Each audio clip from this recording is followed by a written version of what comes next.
Boa tarde a todos que estão aí em casa. Eu sou, já sabem, alguns já sabem o meu nome, Luís Roxo, do canal Poetura, e hoje tenho o prazer e a honra de estar aqui com o nosso amigo, um grande poeta brasileiro, um grande divulgador da cultura brasileira e não só, o nosso amigo Barata Xixeto. Boa tarde. Está em São Paulo? Eu estou em Araraquara, interior de São Paulo. Obrigado por estar aqui, obrigado por estares aqui. E gostava de fazer algumas perguntas. Como foi a tua jornada na escrita? Bom, Uma pergunta jornada, complicada. eu, eu, bom, eu comecei a escrever como acho que a maioria, né? Começa a escrever poesia e alguns continhos, aí quando eu tinha 14, 15 anos. E, e aí foi, ainda, isso nós estamos falando aí da década de 70, 72, 73, por aí. No final da década, como existia a que hoje é conhecida como geração milenial. A maior parte da história está aí. A história É, poética. é uma parte, este livro é uma antologia, é uma parte da tua vida, alguma da tua vida desde 1978, ajuda-me aí, a 2024, deste ano. Porque o que eu consegui resgatar foi a partir de 78, né? Porque a gente fazia à mão, depois datilografava, muita coisa foi perdida do que foi feito antes. Então, o que eu tenho aí, que eu coloquei, algumas coisas aí em 78, que era, foi quando 70, 79, 79, 80, eu fiz um livrinho que na época que a gente tinha, não tinha internet, não tinha nada disso, né? Então, o que a gente tinha? Mimeógrafo a álcool. Máquina de escrever, mimeógrafo a álcool, e eu fiz um livrinho que era lá, a coletânea das minhas poesias, né? Então, e a mais antiga que tinha nesse livro era de 78. E algumas, umas duas ou três nessa época, e vai até agora, até começo desse ano 2024. Né? E, e é isso, a gente tinha na época, aí, nos anos 70, não se chamava de fanzine ainda, né? Se chamava de jornalzinho mesmo. E a gente fazia aquilo, rodava em mimeógrafo, e depois saía distribuindo em porta de teatro, em show de rock, até na rua, mandava para os amigos por correio. Já, E já agora, desculpa estar-te a interromper. As pessoas que quiserem comprar este livro, onde é que poderão comprar? esse livro está no meu site, que é o barataverso.com.br, tem lá barra loja, tem ele lá. E quem quiser comprar direto pela Wiclap também tem, né? Tá à venda na Wiclap, junto com outros livros meus, né? De Na poesia, tua, na de tua poesia loja, na tua loja barataversos.com Verso, tem, Verso. tem lá. Tem esse e tem outros livros, né? Tem romances também que eu escrevi, livros e crônicas, enfim. Tem. Algum pessoal que esteja na Europa, como é que pode fazer? Olha, na Europa, a Wiclap promete que vai, porque os livros hoje eu publico todos pela Wiclap, né? Que é uma plataforma, uma editora. Há mais de 2 anos, aliás, se alguém da Wiclap estiver assistindo, por gentileza, né? Tem mais de 2 anos que vocês estão prometendo que vão mandar os livros diretamente para a Europa. E não, porque hoje eles não mandam. A única maneira, alguém aí em Portugal, principalmente, né, que eu acredito que tenha pessoas aí de Portugal que esteja escutando a gente, assistindo a gente, entrar em contato comigo e aí eu mando pelo correio. É a única maneira hoje, infelizmente. O Barata é um artista multifacetado, influências musicais. Sei que fizeste uma excelente ópera rock quais as tuas influências, tanto nessa ópera rock como na tua escrita. Aliás, tens bastante influência musical. Tem aqui mais um livro teu. E a prova, né? Isso é uma coletânea, né, Roxa? De 2013, se eu não me engano. Foi um livro que na época nem é. Eu tinha uma editora chamada Editora Barata Artesanal e eu fazia esses livros à mão. Né? Esse livro que você está mostrando é o 33 1/3 RPM, eu fiz. Ele é capa dura, deu um trabalho imenso. Isso aí é uma coletânea de poetas, são 33 poetas e 1/3 no caso sou eu, é até referência aos discos de vinil e tal. E, enfim, influências musicais, cara, como todo ser, né, de boa cabeça e ser, né, nos anos 70, eu comecei a ouvir pop rock, rock, lá, Creedence, essas coisas todas, né, que tocavam na rádio, porque a gente tinha na rádio para escutar, e televisão. Então, eu cresci apaixonado por rock, sou apaixonado por rock até hoje, e vou morrer apaixonado por rock. Então, evidentemente, o rock teve uma grande influência no meu trabalho, tanto de poesia, onde eu coloco muitas referências, né, da cultura do rock, né, e acabou, culminou com o que você citou, com 3 óperas rock, embora uma delas eu nem considere uma ópera rock, que é mais um disco conceitual de poesia narrada e feito uma trilha sonora especial para ela. A primeira ópera rock que a gente produziu, que foi produzida por mim e pelo Amir Cantuso Júnior, que é uma sumidade do rock progressivo no mundo até. Infelizmente, está naquele hall de artistas brasileiros que são gênios, mas são pouquíssimos conhecidos do grande público. E o Amir é pianista desde criança, ele tem uma formação erudita, ele é enfim, eu tinha, desde a época que eu assisti Tommy, lá em 1976, eu tinha um sonho, que era produzir uma ópera rock. Mas como eu, em termos de tocar, eu mal sei tocar campainha. Isabel, desculpa. Como em termos de música eu mal sei tocar uma campainha, isso aí sempre ficou guardado, esse sonho. Onde eu encontro alguém que... E aí, quando foi em 2010, eu fiz uma entrevista, porque eu tinha uma revista digital, tal qual a Poetura é hoje, né? E eu fiz uma entrevista com ele, entrevista escrita e tal. E aí, na mesma época, eu estava mostrando para minha mulher, estávamos assim, pela milionésima vez, o Tommy. E eu assistindo o Tommy, quando, no momento em que o nascimento do Tommy, que ele nasce no primeiro dia de paz da Segunda Guerra Mundial, eu pensei assim, puxa vida, devia ser uma mulher chamada Vitória. E isso foi o insight final que me deu. E eu falei, eu vou escrever. Eu não sei música, mas eu vou escrever as letras, eu vou. E falei com ele, falei, Amir, olha, é assim, em 20 dias eu escrevi, são 33 temas, né?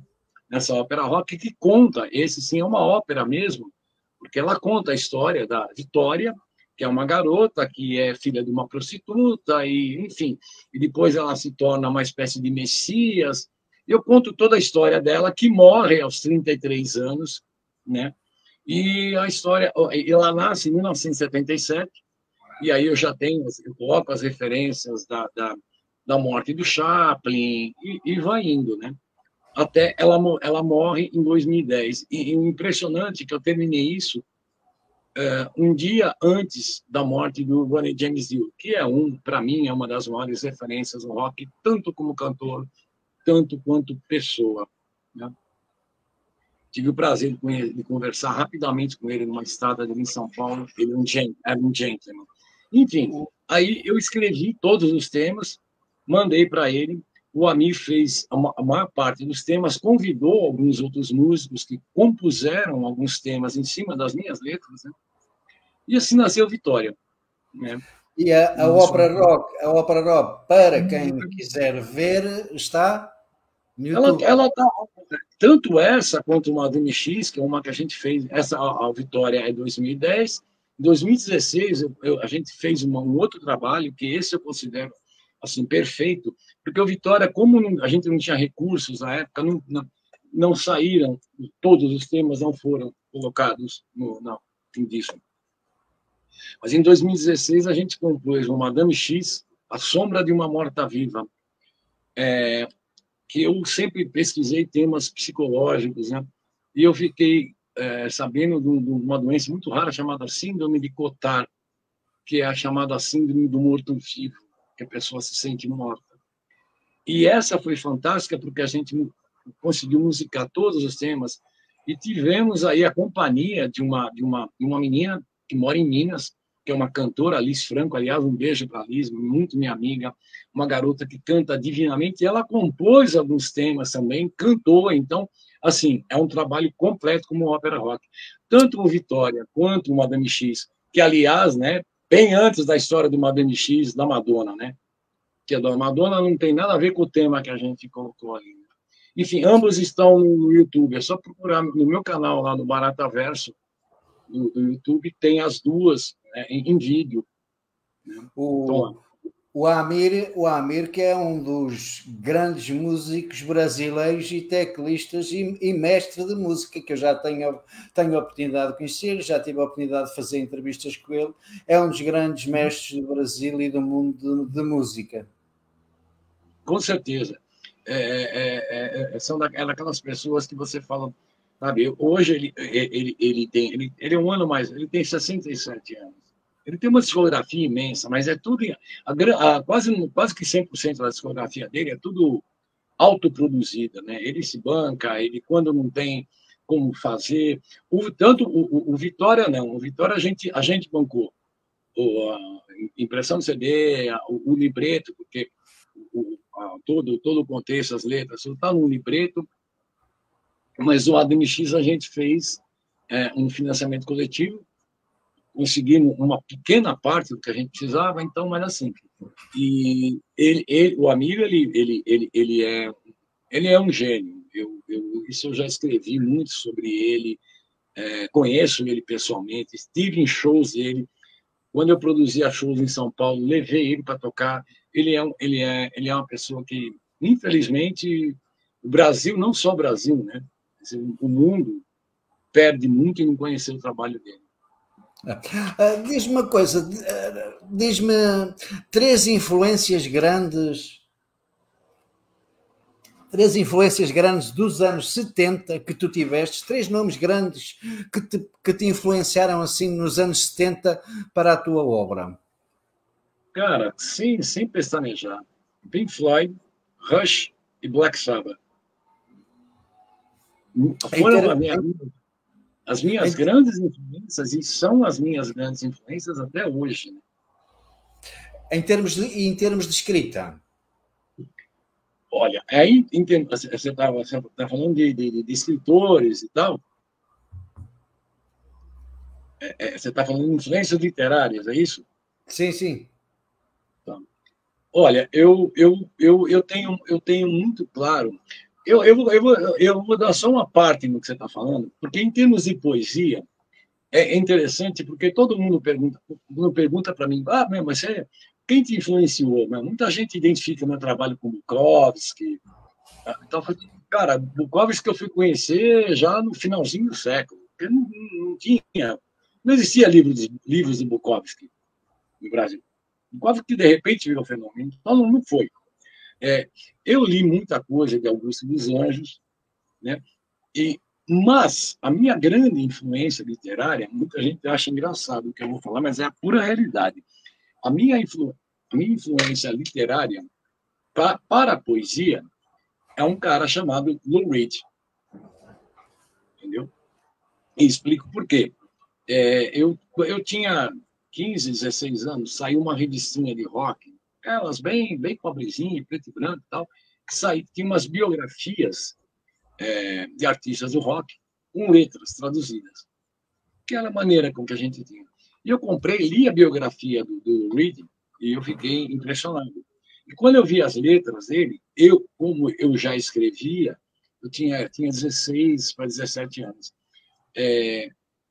Como eu já escrevia, e os meus temas nunca foram aquelas poesias tipo o sol, a lua e tal. E os meus temas, na sua imensa maioria, eles são bem pesados. Eu falo mesmo da barra pesada. E, justamente, quando eu li as letras do Lou Reed, e ele contava do submundo de Nova York, coisa e tal, e era onde eu vivia, porque eu passei dos meus 16 anos até os 25, justa, onde hoje é conhecido como Cracolândia, infelizmente, um local em alta decadência, aquilo era a chamada Boca do Lixo, onde existiam lá as empresas cinematográficas, né, da Boca do Lixo, e era um ponto também de prostituição e tal. E eu, molecão, adolescente, andava na Barra Pesada de São Paulo. Então, eu me identifiquei muito com o trabalho, né, do Lubid. Então, eu sempre digo que a minha maior influência, ou a inicial, em termos de poesia, foi Lubid. E depois, é claro, Augusto dos Anjos, Baudelaire, Pessoa, que veio bem mais tarde na minha vida. E, em termos de poesia, é isso. Agora, em termos de escrita, eu gosto muito eu lia muito o Henry Miller, aquela trilogia, Sexus, Nexus, Plexus, que eu tenho até hoje, eu comprei nos anos 70 e tenho esses livros comigo até hoje. A maneira de escrever do Henry Miller me pegou, né? Então, assim, eu acho que, resumidamente, são essas, né? Lógico que, ao longo do tempo, vão aparecendo outras. Agora vou fazer aqui uma pergunta tipo heavy metal, um bocado pesada. O que é isso ser o grande desafio de ser homem e ser poeta?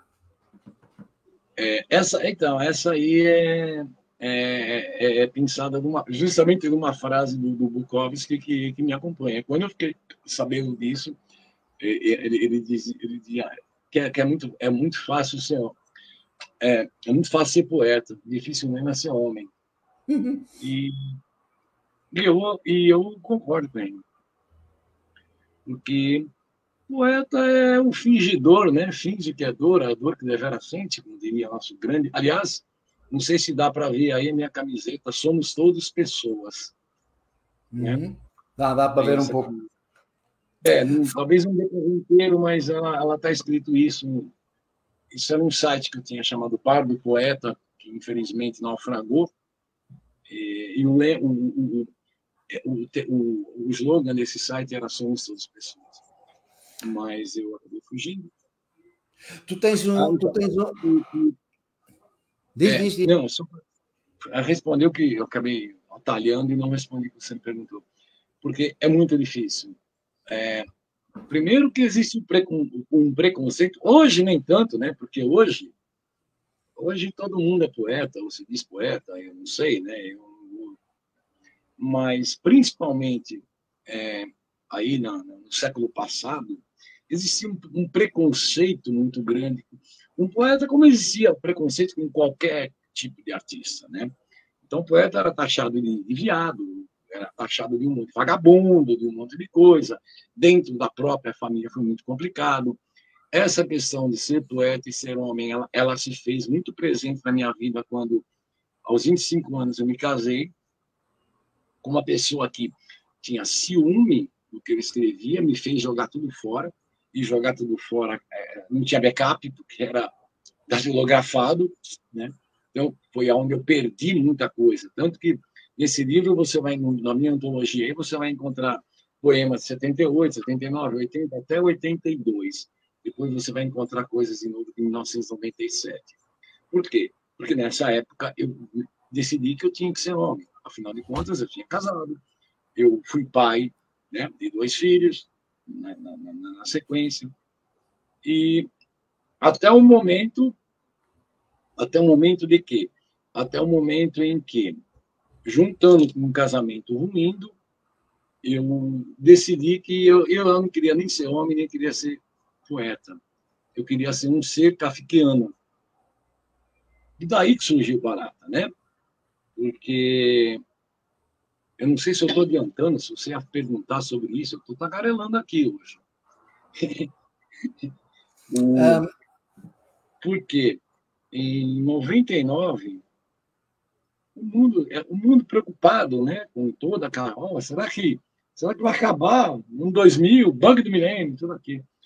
Mas um dia eu levantei e falei, agora eu acordei de sonhos intranquilos, transformado num inseto monstruoso. E aí eu já tinha algumas experiências, feito algumas experiências com o site. E aí eu tinha um site que eu sempre tive, desde 97, 96, 97, eu sempre tive sites, mas nunca foram sites pessoais. Sempre, lógico, o que acaba predominando são trabalhos meus, mas sempre colaborativo, sempre com pessoas. E eu precisava de um nome de um site e eu, na hora, me veio Kafka e me veio a Barata. E em 99 eu morava em Belém do Pará. Em Belém do Pará, tem umas baratas que eles chamam de barata cascuda, que são umas baratas gigantescas, grandes pra caramba, muito grandes mesmo, e tem muita. E aí eu disse, tá, barata. E aí eu botei o nome do site de A Barata. E aí, como o site ficou muito conhecido, eu falava com as pessoas, ligava, é o Luiz Carlos, que aliás é meu nome, mesmo de verdade, né? Nome de documento. E quem é? Do Barata. E aí acabou virando e isso acabou há 23, 24, 25 anos, acabou se transformando no meu nome, né? Porque todo mundo me conhece assim. Até minha mulher me chama assim. Eu que conheço muitos sites e etc., posso te dizer que, pronto, neste caso mudou há pouco tempo o nome, que é Barata Verso, não é? Agora o novo site com nova imagem é Barata Verso. E posso dizer que é um dos melhores sites de poesia, não só literatura, e fala em muita coisa, um dos maiores sites de divulgador da cultura pelo mundo fora. Isso aí estás de parabéns, que é raríssimo haver assim sites como aquele tão bem feito e com tanto conteúdo. Portanto, as pessoas que lá estão em casa, quando tiverem um bocado de tempo e oportunidade, já sabem, www.barataverso.com.br. Ok. Eu tinha aqui mais... no outro dia estávamos a falar em off, nós os dois, e estávamos aqui a falar um pouco sobre que as pessoas talvez não deem tanto reconhecimento, e neste caso o devido valor, se é que se pode chamar assim, à tua pessoa, no sentido em seres um dos grandes poetas brasileiros e não seres, entre aspas, eu não sei se me estou a fazer entender, mas acho que sim, ser um pouco não reconhecido, e se entristece um pouco ou não, ou é um assunto que te passa ao lado? Olha, Rocha, eu vou te falar sinceramente, é claro que isso me incomoda, né? Só que assim, hoje já me incomodou muito mais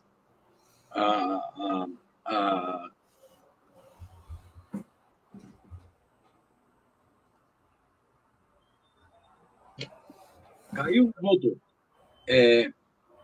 Isso é claro, me incomodou muito, porque principalmente, né, como eu falei, depois aí do iníciozinho do século, o meu site, cara, ninguém tinha site, ainda mais voltado para a cultura, para a poesia, para a música, como eu tinha. Então, assim, era muito conhecido, todo mundo conhecia, eu fazia eventos e lotava, enfim, eu sempre fui muito conhecido, e mandava material para editoras, nunca responderam. Nunca. Eu tenho um livro, um dos meus livros, eu tenho, pela minha contabilidade, quase 30 livros editados. Um deles de poesia, foi editado por uma editora normal, que pegou o material, lançou o livro. Eu não sei editora agora, porque me parece que faliu também. Só que, assim, lançou o livro, mas não vendeu, não fez questão. Pegaram o livro, me mandaram a cota, que era de 10 livros, e nunca fizeram, nem na loja deles botaram a vender. Então, assim, e foi quando, em 2010, junto com o projeto do Vitória, como eu contei agora há pouco, para a edição do Vitória, edição do livreto impresso, foi que eu criei uma editora artesanal, que é um dos frutos é esse quadradinho que você tem aí. Sim, este aqui é um livro artesanal, já tem alguns anos. Foi assim que eu te conhecia, à procura de editoras artesanais, e foi assim que eu te conheci já há bastantes anos. O Barata... eu lembro que a gente conversou naquela época, mas deixa eu só concluir o que você me perguntou, rapidinho.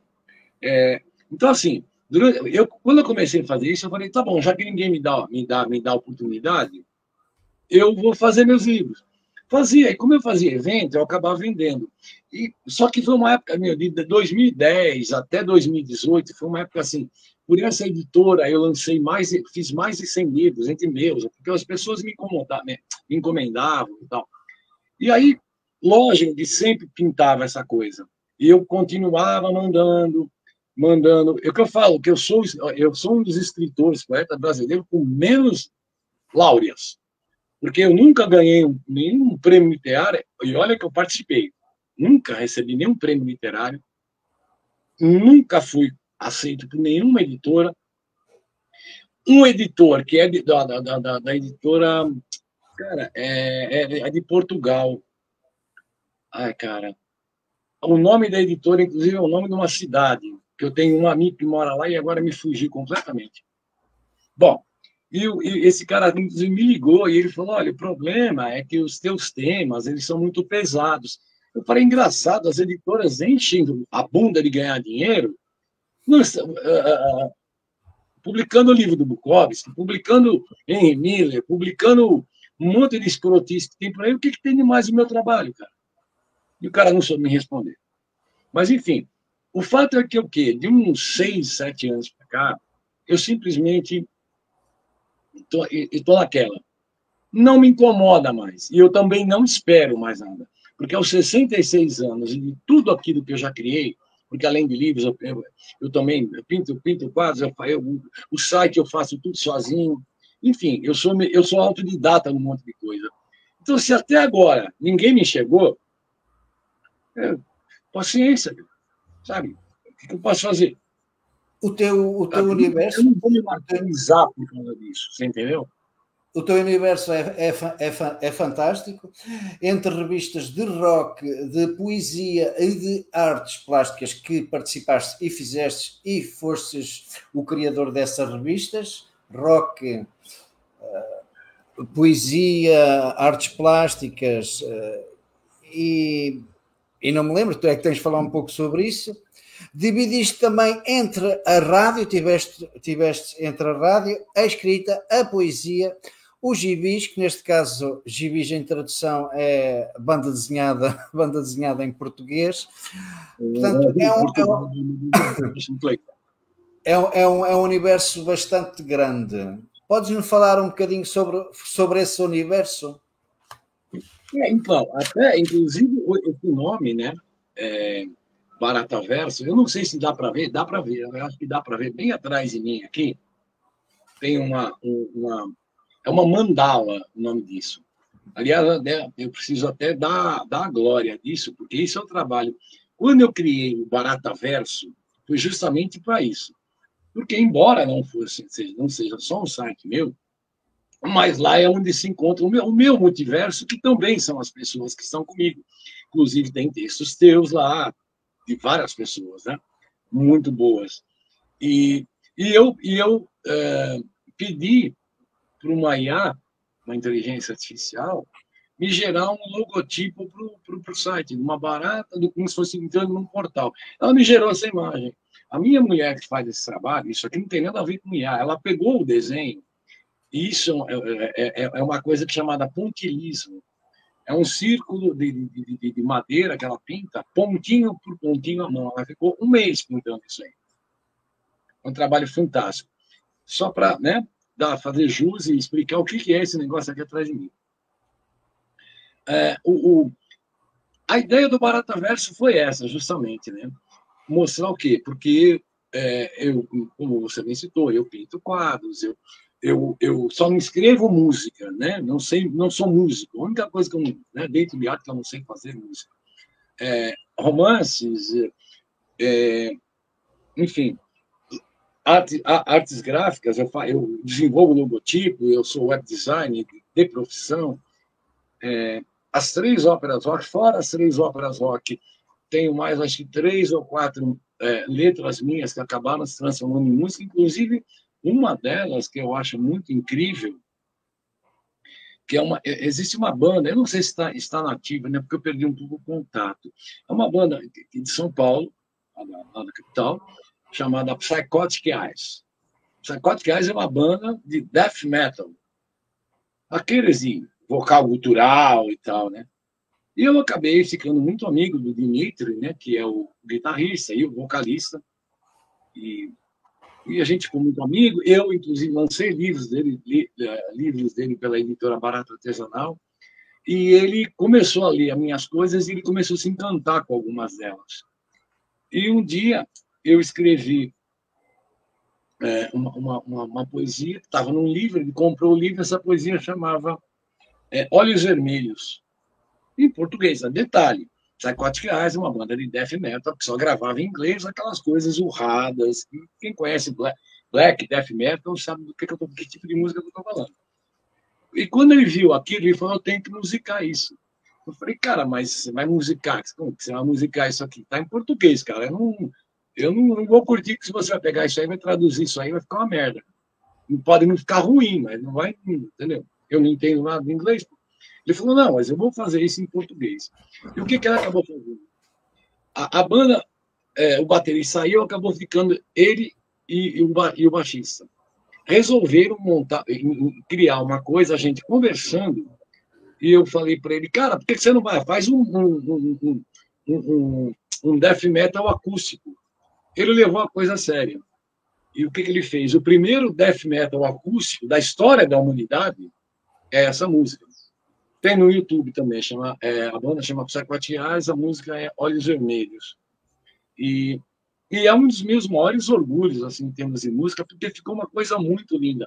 Você imagina um vocal gutural cantado em cima de uma melodia forte, mas tocada por 2 violões. Então, eu acho que essas coisas, né, compõem o Barata Verso, né? Com certeza, né? Com tanto universos e multiversos e etc., vou-te fazer uma pergunta aproveitando violenta. Que falta fazer mais ao Barata? Não entendi. Com tanto universo, com tanta coisa, o que falta fazer mais ao Barata? Cara, olha, eu não sei. Eu não tenho nada que eu falar. Olha, uma coisa assim que eu gostaria de fazer, mas assim, é o que falta fazer, mas é uma coisa que eu sei que dificilmente. Sim, preciso citar uma coisa aí que me deu muito orgulho, e ele tá acompanhando o Celso Moraes, que é um amigo, muito amigo mesmo, lá de Goiás, que é também um escritor fantástico, que faz parte, inclusive, do nosso catálogo de escritores lusófonos. E o Celso, além de ser um excelente escritor, ele é um excepcional desenhista de banda desenhada, como você disse, em Portugal, né? De história em quadrinhos, como a gente chama aqui. E ele pegou um poema meu, chamado Anjo Inseguro, e ele criou uma história em quadrinho. Então, isso também precisa ser colocado aí na conta do Barata Verso. Aí, respondendo a tua pergunta, porque eu não poderia deixar de falar. Baratas, agora desculpa te interromper, podemos publicar esse livro na editora Poetura, de banda desenhada. Mas é uma história muito curta, são acho que 10 páginas. Podemos fazer sim, por que não? Porque não, podemos fazer sim. Porque talvez a gente consiga ampliar isso, porque eu cheguei a tentar imprimir isso na época, mas ficava muito caro, porque como é colorido, para imprimir, né? Mas a gente pode, vamos, deste uma boa ideia agora. Vamos Ok. colocar isso na Tu, frente, assim. tu estavas nos anos 80, né? E estamos aqui a falar um bocado em off, aqui há uns tempos. Estavas nos anos 80, começou a ser invadido nos anos 80 por muita coisa e também por tecnologia de informática, dessas coisas, estava no início, no boom da informática e tu tudo contente, todo alegre, porque isto agora é que vai ser, porque isto agora é que vai arrebentar, porque agora a cultura é que se vai ainda mais divulgar. E então, aconteceu uma coisa completamente estranha e foi precisamente o contrário. Eu estou a falar certo ou estou a falar errado? Você está falando em termos de tecnologia? Sim, a tecnologia, o que nos influencia na cultura e na arte. Hoje, bom, eu tenho, assim... estamos em pleno século XXI e vamos comparar as coisas um pouco. É aquela coisa, em termos de tecnologia, o que se tinha? Anos 70, 80, vamos dizer, tecnologia usável pela cultura e tal. A gente não tinha. Como eu falei, a gente tinha mimeógrafo, álcool, máquina de escrever e era o que a gente tinha. Correio, porque acesso a grandes jornais, a publicação de jornais e revistas, era para gente que já era, né? Não era, então a gente não tinha acesso. Tanto que quando eu tive contato com a internet, e eu felizmente eu tive contato com a internet bem antes da maioria das pessoas, porque eu trabalhava, eu era projetista e depois virei analista de sistema de qualidade numa indústria de tecnologia, uma indústria de brinquedos tecnológicos, que todo mundo deve conhecer, que é a Tecno. Como eu trabalhava na área de engenharia tudo, a gente passou a ter acesso à internet, isso em 1994. Ouvia-se ao longe falar na internet, né?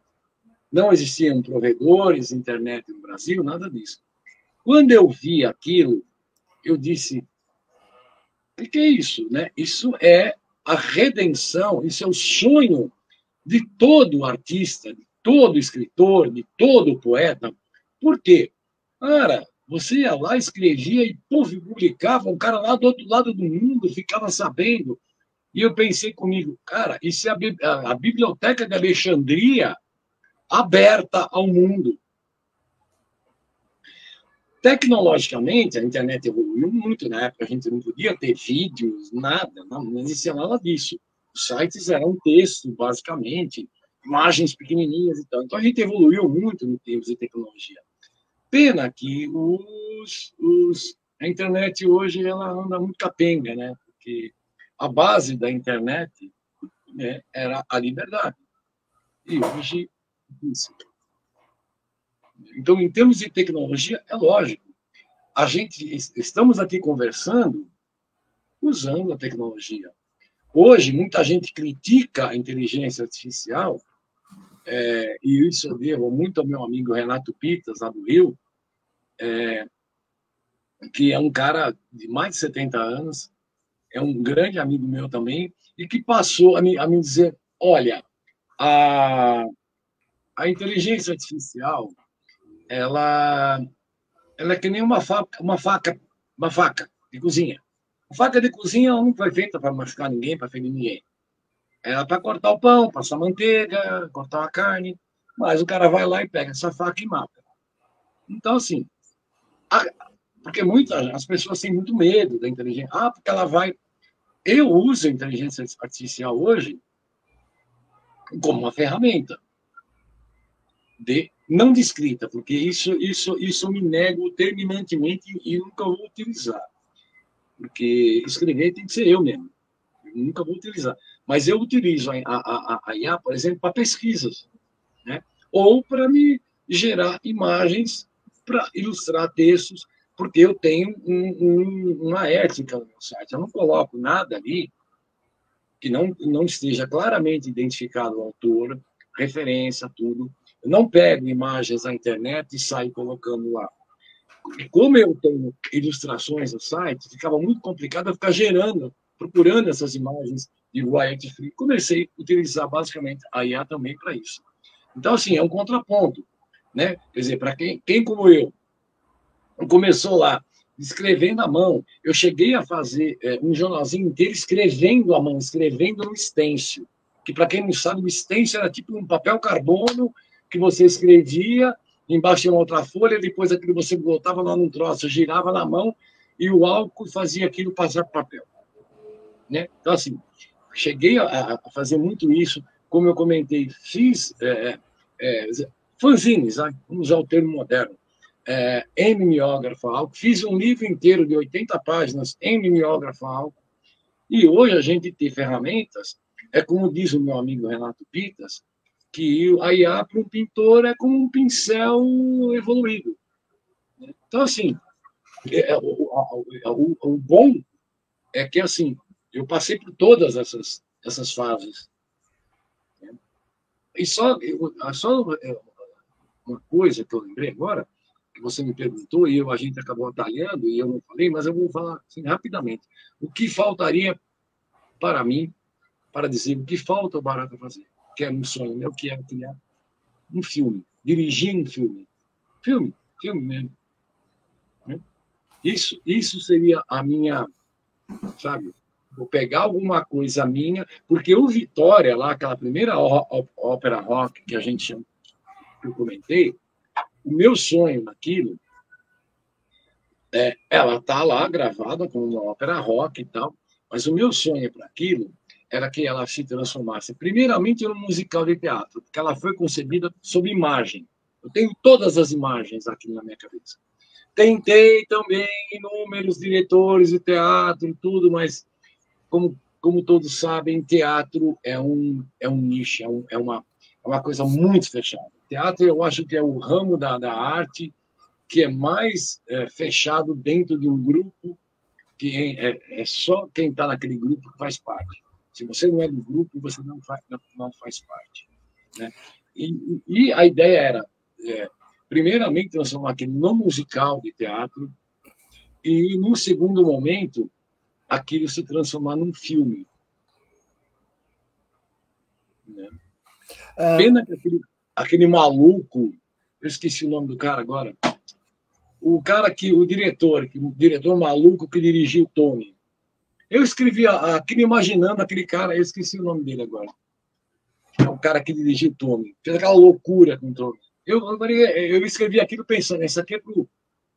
esqueci o nome dele. Para ele criar um filme. Mas... Acho que estamos em pleno século... Estamos em pleno século XXI. O que é que tu achas... O que é que tu achas desta cultura do século XXI e das pessoas? Estão mais como é que eu hei de dizer? Estão mais... Eu nem queria falar a palavra certa. Achas que estão mais evoluídas ou mais ignorantes ou caminham para um lado ou para o outro? Você quer saber se estão mais inteligentes ou mais burro, mas não quer falar a palavra, né? Olha, cara, francamente, eu sou... A tecnologia afeta muito o movimento das pessoas? Afetou. E olha, eu há pouco tempo eu publiquei lá no Barataverso, barataverso.com.br, não esqueçam, né? Eu publiquei no site um texto que eu escrevi fazendo uma comparação entre duas situações. A situação que era declarada pelo George Orwell na Revolução dos Bichos e a situação declarada em termos de controle de pessoas e pensamento, tudo, pelo Aldous Huxley em 1984. Resumidamente, um dizia, olha, no futuro as pessoas vão ser dominadas porque elas não vão ter acesso à informação. E assim, isso vai... Né? E o outro dizia, o contrário, ele dizia que as pessoas iam ser dominadas porque elas iam receber tanta informação, mas tanta informação, que elas não iam conseguir assimilar. E o que a gente tem hoje? Eu vou tirar o lado da coisa para não entrar no assunto censura, essas coisas, né? Mas, basicamente, a gente tem a situação cantada pelo Huxley, lá em, eu acho que em 40 e pouco, se não me engano, não lembro, mas por aí. O que é o quê? A gente tem uma carga, principalmente redes sociais. As pessoas têm uma carga tão grande, tão imensa e tão abrupta, tão rápida, aquela coisa de rolagem infinita de tela do Facebook, que é proposital, é que para que a pessoa não fale, ah, não, acabou, eu vou sair daqui. Aquilo acaba gerando uma carga de informação. Tudo bem que em rede social a carga de informação é informação inútil, é idiotice.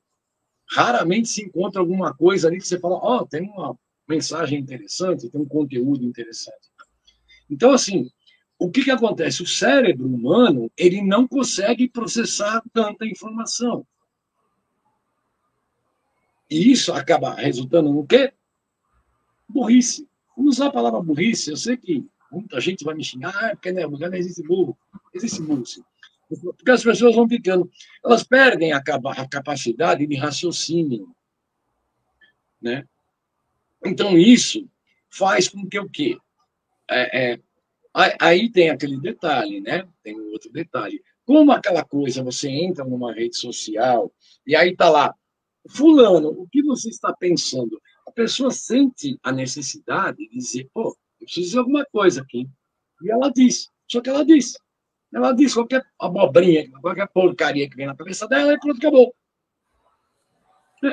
E isso representa o que isso? Para a cultura mundial, para a informação, para a evolução da gente como ser humano, absolutamente nada. Você sabe bem, você posta lá alguma coisa divulgando a poetura, ou eu posso algum. Cara, é uma, duas pessoas, e tem gente que vai lá e comenta, e você fala: peraí, cara, mas o cara não leu o que eu escrevi. Porque a pessoa leu o primeiro parágrafo, ou a primeira linha. Outro dia eu postei um texto no Facebook, e o cara escreveu, comentou assim, uma pessoa, não lembro se era um cara, uma mina, uma pessoa comentou embaixo. Ah, textão, cara, resume. Eu tive a capacidade de pegar aquilo e colar no Word, sabe que tamanho tinha aquilo? Meia página. Quer dizer, um texto de meia página, as pessoas não conseguem ler. E se leem, não entendem porcaria nenhuma do que a gente está falando. Então, a análise que eu faço, respondendo a tua pergunta, é que a gente está intelectualmente, apesar daquilo, como eu falei, cara, eu enxergava a internet como o Éden, né? Da informação, da divulgação de cultura e tudo. E, ao contrário disso, o que a internet está proporcionando é justamente o emborrecimento das pessoas.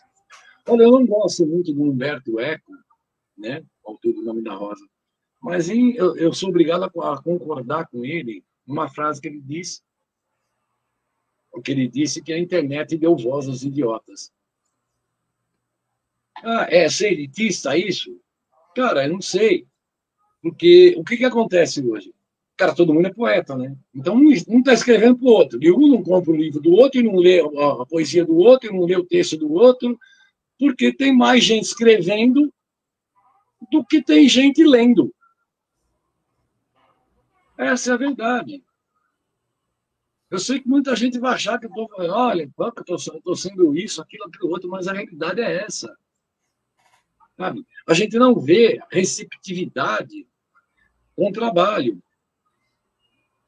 Fizemos agora aí esse trabalho da coleção Poetura de Bolso. Olha o resultado. Olha o resultado. Isso para mim, olha, com honrosas exceções, tá? Aliás, um beijo para quem que é o nome dela? Eu até anotei aqui. Letícia Martins, uma menina de ouro. Mas O que acontece é que a gente hoje tem tudo na mão, a gente tem tudo. Antes você ia escrever um texto, você tinha que ir lá pegar um dicionário, procura, vai datilografar, puta, errei, rasga a folha, ou então passa. Agora não, a gente tem todas as facilidades na mão, só que tá fechando. E tem um detalhe, viu, Rocha, que a gente precisa comentar. Eu preciso comentar. Desde 2020, com a história da pandemia, a escalada para baixo do pensamento livre, né? Você sabe que pensamento livre é um slogan do Barata Verso, né? Foi uma derrocada, porque as pessoas passaram a ter medo. Como as pessoas eram punidas, por exemplo, por criticar determinadas práticas médicas e um e outro, parece que as pessoas ficaram com medo de falar, de escrever, e hoje mais ainda, né? Mas, enfim, o emburrecimento das pessoas, para mim, é notório. Uma última pergunta, que já vamos aqui com 50 minutos. Se tivesses que dar, entre aspas, alguma palavra, eu não quero dizer conselho, alguma palavra a alguém que estivesse agora a começar no mundo da arte, não especificamente, pode ser da literatura, pode ser da música, pode ser das artes plásticas, que se estivesse a começar agora, o que é que tu aconselhavas ou dizias a essa pessoa?